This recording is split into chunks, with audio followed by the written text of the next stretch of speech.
Ngayong mas lumaki pa ang probabilidad na magkaroon ng full-blown El Nino, maiging alamin natin ang update sa lagay ng panahon mula kay Pag-asa Weather Specialist John Manalo.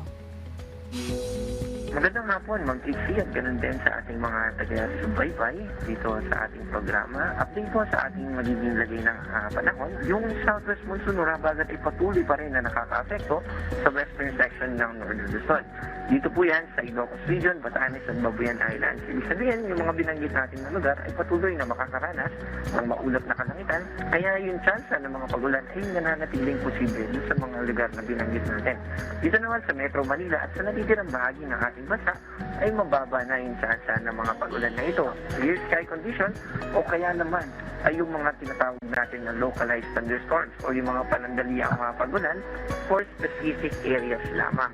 Magpapatuloy yung ganitong kondisyon sa mga susunod na 2 hanggang 4 na araw.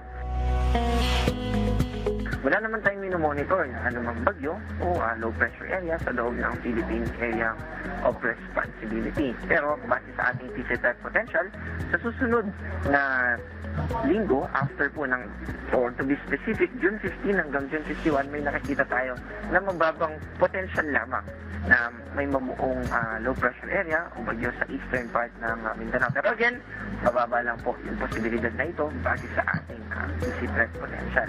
Para naman sa lagay ng ating mga dams,